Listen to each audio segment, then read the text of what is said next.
Waste Punjab کے صدر رائے حسن نواز صاحب نہیں ہیں، جمشید دستی صاحب ہمارے مظفر گڑھ سے ایم این اے، ہمارے لطیف چترالی صاحب چترال سے ایم این اے، ہمارے رائے حسن نواز صاحب، رائے حیدر علی خان صاحبزادہ حامد رضا صاحب جو ایس آئی سی کے چیئرمین تھے تو جناب جہاں ہم نے میاں اظہر صاحب کی مغفرت کی دعا کی تو وہاں جو جمہوریت کا قتل ہوا ہے، جو جنازہ ہم نے اٹھایا ہے، آپ اس کی بھی مغفرت کی دعا کر دیں کہ ہمارے ان ممبران قومی اسمبلی کو حق گوئی کے بنیاد پر سیاسی انتقام کا نشانہ بنا کر ان کو قتل کر دیا گیا ہے۔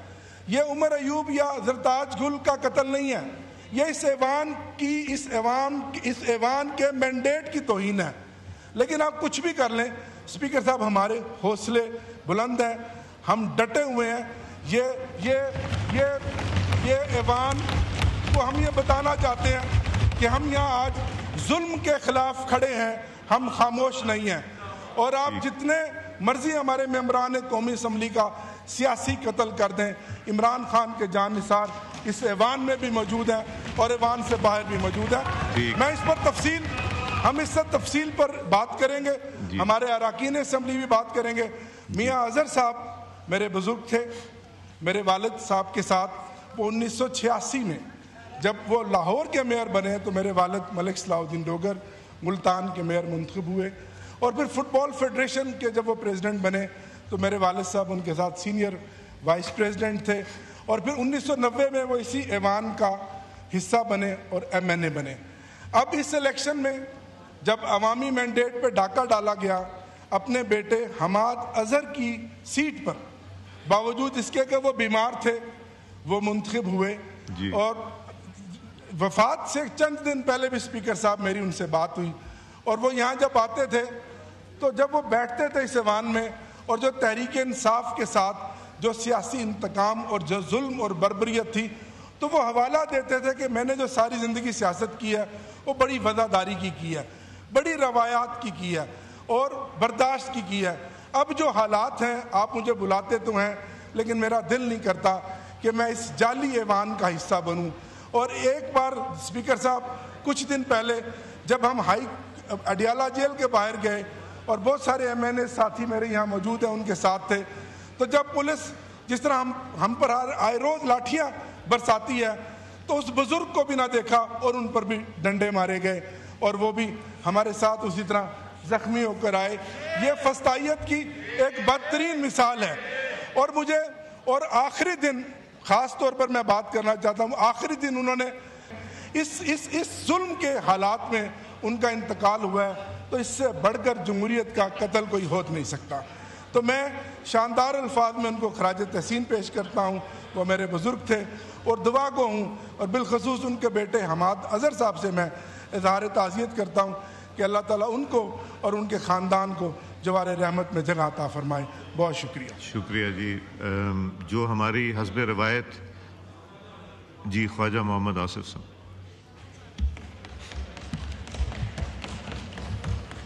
شکریہ جناب اسپیکر، میں آپ کی اجازت سے چند الفاظ جو ہیں مرحوم میاں اظہر صاحب کے متعلق کہنا چاہوں گا۔ میرا ان کا ایک دیرینہ تعلق سیاست میں بھی، اور اس سے پہلے میرے وہ گورنمنٹ کالج میں سینئر تھے، ایک اچھے انسان تھے، صاف ستھری سیاست انہوں نے کی، ہماری پارٹی کے ساتھ ان کے اختلافات بھی ہوئے، لیکن انہوں نے کبھی جو ہے کوئی ایسی بات نہیں کی جس سے ہمیں رنج پہنچے، نہ ہم نے کوئی ایسی بات کی جس سے ان کو رنج پہنچے۔ اللہ تعالیٰ انہیں جنت الفردوس میں جگہ دے۔ میرے ساتھ ہمیشہ ذاتی طور پر بڑی شفقت سے پیش آتے تھے، بڑے پیار سے ملتے تھے، باوجود اس بات کے کہ اس ماحول میں پی ٹی آئی کا کوئی بھی ممبر جو ہے، معزز ممبر جو ہے، وہ قصداً یا ویسے جرت نہیں کرتا کہ ہمارے جیسے لوگوں کے ساتھ وہ گلے ملیں۔ وہ آتے تھے، گلے ملتے تھے، پیار بھی کرتے تھے، اور ایک احساس دلاتے تھے کہ ابھی بھی ہماری سیاست میں ایک ڈیسنسی اور روایات موجود ہیں جہاں پہ ہم اختلافات کے باوجود ایک دوسرے کی عزت اور آبرو کر سکتے ہیں. اللہ تعالیٰ ان کو جنت الفردوس میں جگہ دے. بہت بہت شکریہ. جی راجہ پرویز اشرف صاحب.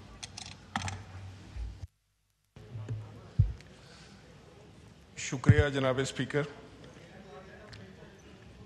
میں بھی اپنی طرف سے اور اپنی جماعت کی طرف سے میاں اظہر صاحب کی وفات پر اظہار تعزیت ان کے پورے خاندان سے کرتا ہوں. افسوس کا اظہار کرتا ہوں. بلا شبہ میاں صاحب ایک بڑے سیزنڈ پولیٹیشین تھے اور ایک انہوں نے سیاست میں شرافت اور دیانت اور ایک اعلیٰ اوصاف کا جو تھا وہ علمبردار رہے. اور میں سمجھتا ہوں کہ ایسے سیاستدانوں کی آج اس ملک کو ضرورت ہے کہ جو ہر لحاظ سے ایک اچھی روایات قائم کرنے کے حامی ہوں. میری دعا ہے کہ اللہ تعالیٰ انہیں جوار رحمت میں جگہ عطا فرمائے اور ان کے پسماندگان کو صبر جمیل عطا فرمائے. بہت شکریہ جناب. ڈاکٹر فاروق ستار صاحب. بہت شکریہ اسپیکر صاحب. میاں اظہر بلا شبہ ایک کہنہ مشق، ایک بہت ہی پختہ سیاست کرنے والے ایک زیرک سیاستدان تھے، اور ظاہر ان کی سیاست وہ جس جماعت میں بھی رہے ہیں، میرے خیال میں انہوں نے اپنا ایک غیر جانبداری کا جو ایک کریڈینشل قائم کیا تھا اس کو ہمیشہ قائم رکھا، اور جمہوریت کے فروغ کے لیے، جمہوریت کے استحکام کے لیے انہوں نے ہمیشہ اپنا وقت، اپنی توانائی، اپنے وسائل صرف کیے. اور ان کی جو شروعات تھی، جو سفر کا آغاز تھا، وہ جمہوریت کی جو نچلی سطح ہے، مقامی حکومت، بلدیاتی ادارے، وہ وہاں سے جو ہے وہ انہوں نے ٹیک آف کیا تھا اور وہاں سے اپنی سیاست شروع کی تھی، اور عوامی سیاست ان کا خاصہ تھی. اور وہ پورے ملک میں، اور پھر وہ لاہور کے میئر بھی بنے. اور یہ وہ وقت ہے کہ جب میں ان کے 2 سال کے بعد بہت کم عمری میں MQM پاکستان کو بھی یہ موقع ملا کہ اس کا پہلا پبلک آفس جو اللہ کے فضل و کرم سے مجھے ملا، تو میں اس وقت میئر تھا.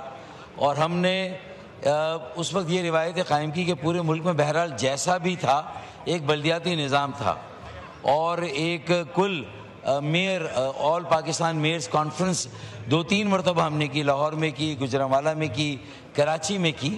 تو میرے خیال میں وہ روایت بھی اب متروک ہو گئی ہے.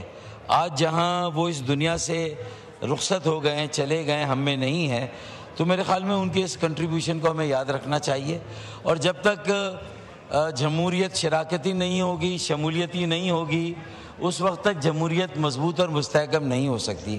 میرے PTI کے بھائیوں نے ان کے بارے میں بہت کچھ کہا، لیکن ان کا جو کنٹریبیوشن بلدیاتی، مقامی اور نچلی سطح کی جمہوریت کے لیے ہے، ایک شراکتی شمولیتی جمہوریت کے لیے ہے.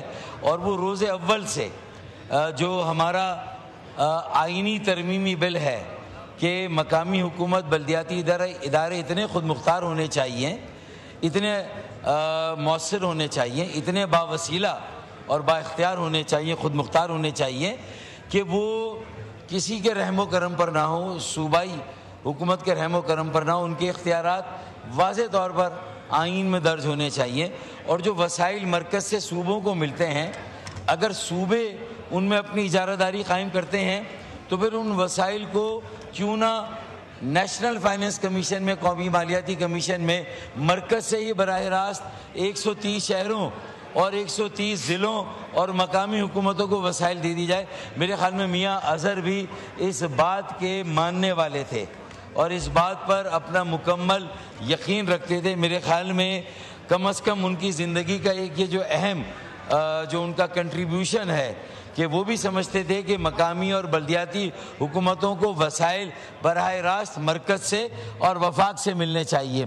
تو ان کی اگر انہیں ہم خراج عقیدت پیش کر رہے ہیں، ان کے بارے میں ایک اچھے الفاظ کہہ رہے ہیں، ان کے لیے ہم سب نے دعا کی. میں اور میری جماعت اور میرے ساتھی بھی دعا گو اللہ تعالیٰ انہیں غریق رحمت کرے، مغفرت کرے، ان کے آگے کے سارے مراحل آسان کرے اور ان کے تمام اہل خانہ پسماندگان لاوائقین کو اللہ تعالیٰ صبر جمیل ہمت اور حوصلہ ادا کرے، اور ان کی لیگیسی کو ہم سب یہ ایوان آگے لے کے چلے۔ اور اگلا جو 27واں آئینی ترمیمی بل ہے اس میں یہ MKM پاکستان کا آئینی ترمیمی بل ہے، تاکہ میاں اظہر صاحب کی روح جو ہے اسے بھی ہم یہ سکون دے سکیں کہ جو ان کا مشن تھا اس کو ہم نے قائم رکھا اور اس پر ہم نے عمل کیا۔ بہت بہت شکریہ۔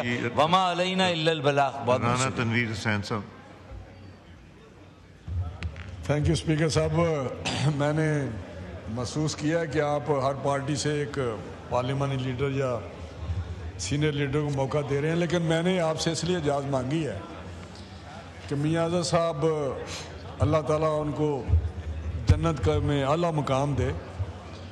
میرے ساتھ ان کا بہت، جس طرح خواجہ صاحب نے کہا ہے، کالج میں ان سے سینئر تھے، لیکن میرا ان کا رشتہ سیاسی اور ناطے سے بہت مضبوط تھا، کیونکہ جب میں نے 85 میں الیکشن لڑا تو میرے حلقے میں ان کی زمینیں بھی ہیں اور وہاں پہ وہ اثر و رسوخ رکھتے ہیں، اور اسپیشلی انہوں نے مجھے آ کر کہا کہ میں وہاں پہ فنکشن کرنا چاہتا ہوں، اور انہوں نے بھرپور طریقے سے 85 میں میری سپورٹ کی اور جلسے بھی کرائے اور کچھ میٹنگ بھی ارینج کرائیں، اور اس کے بعد مسلسل ہمارا رشتہ بہت گہرا رہا، کیونکہ ہر الیکشن میں میرے ساتھ، میرے حلقے میں ان کا اثر و رسوخ کافی تھا اور ہے اب بھی۔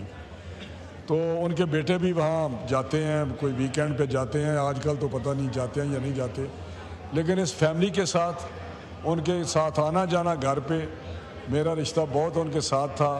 مجھے دلی دکھ ہوا ہے، اور خواجہ صاحب نے جس طرح کہا جب ادھر آتے تھے ان کی صحت تو بڑی کمزور تھی، لیکن اسپیشلی یہاں آ کے مجھے ملتے رہے اور بڑے گلے ملتے تھے، لیکن کبھی بھی انہوں نے سیاسی طور پہ کوئی بات نہیں کی، ان دنوں میں بھی کوئی بات نہیں کی۔ تو میں سمجھتا ہوں کہ میں ضروری سمجھتا تھا کہ میں بھی اس ایوان میں، جس کے وہ رکن رہے، اور وہ 87 میں لاہور کے میئر بنے، 90 میں MNA بن گئے، اتنا وہ جلدی سے، اور اس کے بعد گورنر جلدی